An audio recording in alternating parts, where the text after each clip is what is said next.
Je ne sais pas ce que vous en pensez, mais pour moi, l'amitié, c'est comme l'amour.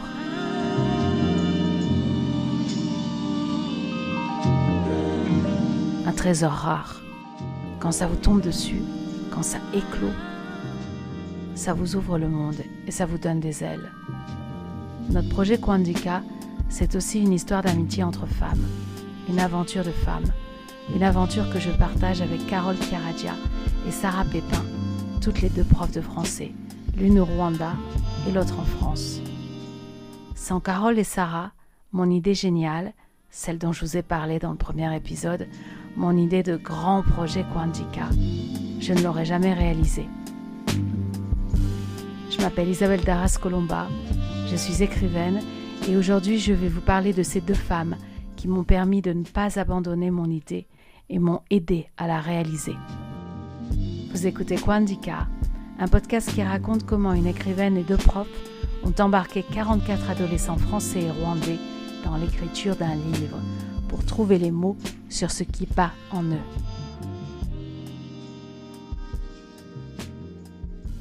Sait-on pourtant jamais, en quelque rencontre que ce soit, si elle inaugure une relation ou si elle n'en est déjà la fin.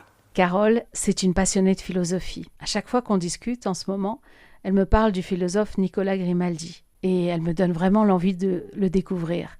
Mais en mars 2024, quand je fais sa connaissance au bistrot de l'Institut français de Kigali, aux rencontres internationales du livre francophone, c'est d'abord sa voix et son accent du sud-ouest que j'entends au Rwanda. Bonjour Isabelle, je me présente, Carole Chiaradia. Je suis enseignante depuis une vingtaine d'années et actuellement j'enseigne à l'école francophone Antoine de Saint-Exupéry à Kigali. Pourtant, Carole, cela fait des années maintenant qu'elle travaille loin de la métropole. D'abord aux Antilles, puis au Kenya et au Mozambique. Un parcours qui me fait rêver.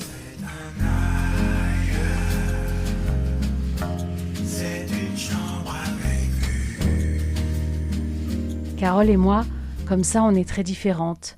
Elle est grande, silhouette étirée, cheveux roux, un regard d'oiseau. Elle est plus jeune que moi. Elle ne circule qu'en taxi-moto à Kigali, comme tous les Rwandais, alors que moi, j'ai trop peur de monter sur un de ces engins. C'est d'ailleurs grâce à elle, la première fois, que je me décide à enfourcher une de ces motos et à demander à son chauffeur de ne pas rouler trop vite, une nuit à Kigali.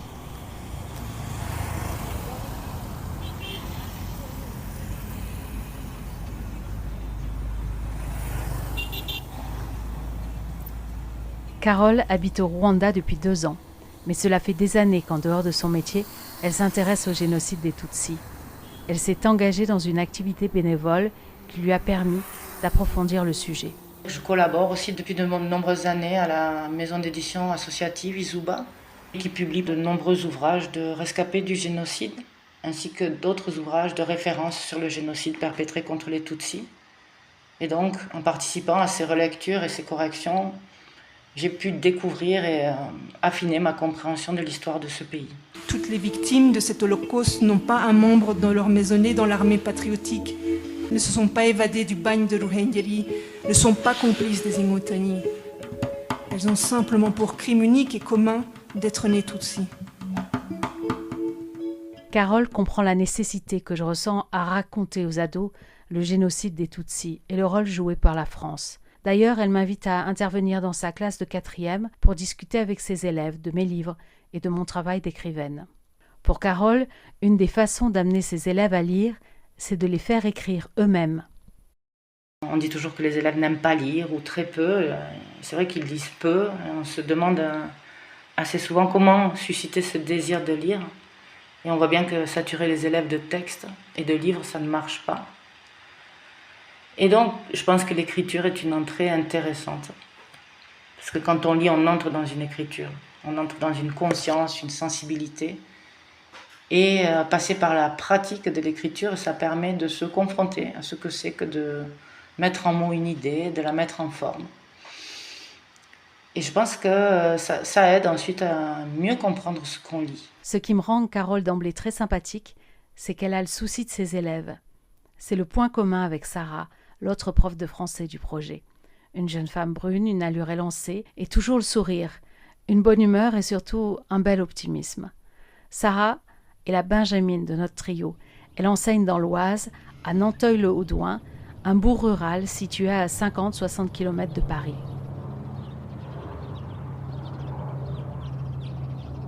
En 1994, l'année du génocide des Tutsis du Rwanda, une année d'actualité intense, Sarah avait 10 ans. Plusieurs hommages ont été rendus au pilote brésilien qui était un surdoué de la F1.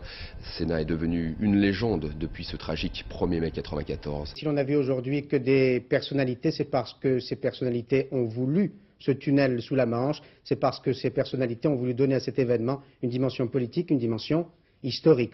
Des dizaines de milliers de réfugiés ont fui la poche de Bihac dans l'ex-Yougoslavie. Les forces armées bosniaques ont repris hier matin le bastion sécessionniste de Velika Kladuša, un bastion commandé par un homme d'affaires musulman qui avait refusé de se soumettre à l'autorité du président Izetbegović.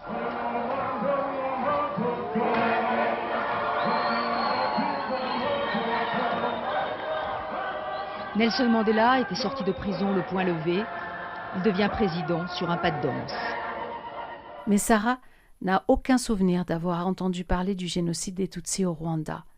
Elle découvre cette histoire à l'âge adulte, en lisant Petit Pays, le premier roman de Gaël Faye. Je l'ai lu 2 fois. La première fois, j'ai été portée par l'écriture, mais pas tant par l'histoire que cela renfermait, même si je la trouvais belle. Et la seconde fois, elle m'a vraiment fait comprendre qu'il y avait quelque chose derrière cette histoire qui est fictive, mais qui se base sur des faits réels.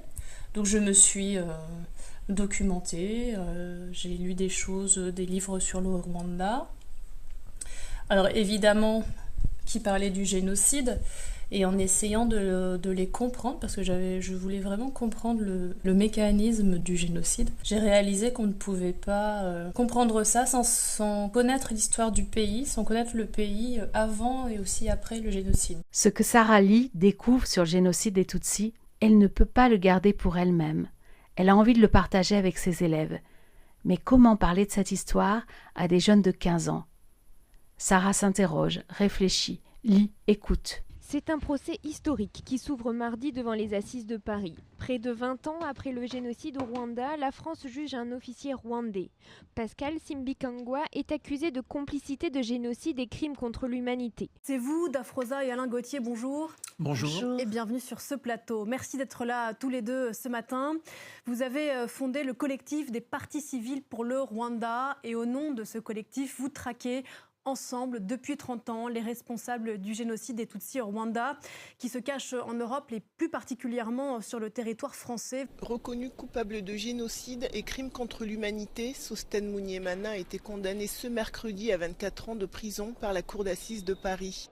Installé en France depuis près de 30 ans, cet ancien médecin âgé de 68 ans est accusé d'avoir participé au génocide rwandais de 1994. 27 ans de réclusion criminelle dans le procès de l'ex-médecin rwandais Eugène Rwamucho. Le verdict est tombé ce soir. Je fais connaissance de Sarah alors qu'on assiste toutes les deux à des procès de Rwandais accusés de génocide. On n'est pas nombreux à assister à ce genre d'audience. Il y a des jeunes chercheurs, des rescapés, des militants d'associations, une poignée de journalistes et Sarah qui attire mon attention. Peu de temps après la lecture de Petit Pays, j'ai un peu enquêté pour en savoir plus, et j'ai commencé à aller assister à des procès qui se déroulaient à Paris, chose que je n'avais jamais faite d'ailleurs, et qui m'ont fait comprendre à quel point c'était quelque chose d'actuel. Et j'ai fait plein de rencontres de personnes rwandaises, des gens engagés, des rescapés, des familles de rescapés. Et il y a des amitiés qui se nouent, qui se créent, et puis c'est aussi quelque chose, un aspect très humain qui me fait avoir un grand attachement pour ce pays, ce qui est quand même paradoxal parce que je suis absolument pas rwandaise et je n'ai pas de famille qui vient du Rwanda, mais il y a quelque chose de très humain qui se dégage à chaque fois de ces rencontres, je trouve. Et je pense que c'est pour ça aussi que le Rwanda, c'est plus que de l'intérêt, j'allais dire m'intéressera longtemps. J'y suis attachée, voilà. C'est vraiment ça en fait. Et j'ai envie de faire connaître ça à mes élèves, parce que moi, c'est mon métier.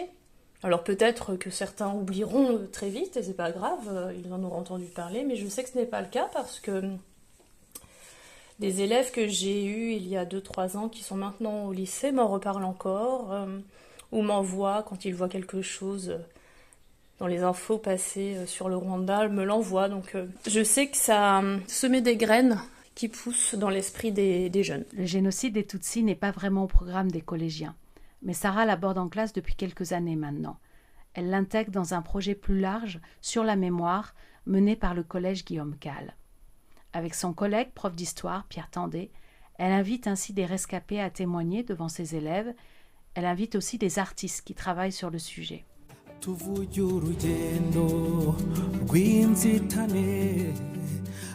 Muraho neza ndirwa mwiza baratimirwa nkaba intore byuzuye ndabasuhuje. Uraho neza Valens Kabarari. Uraho Jules Sentore. Nanjye nitwa Valens Kabarari.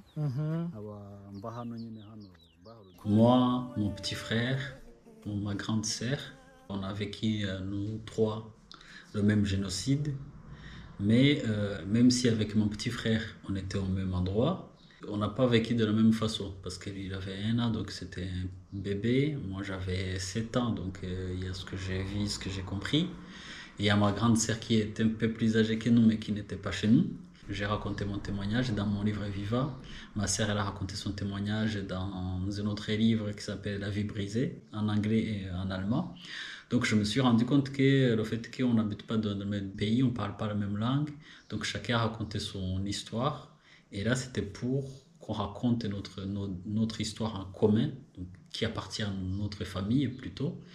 Et voilà, donc c'est pour ça que je retournais là-bas avec ma grande sœur. Face aux collines du Rwanda, écrit et interprété par Ignace Fabiani.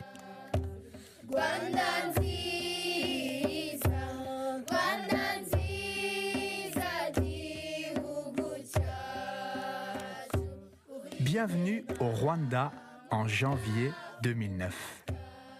Un petit pays de montagnes et de collines, grand comme la Bretagne.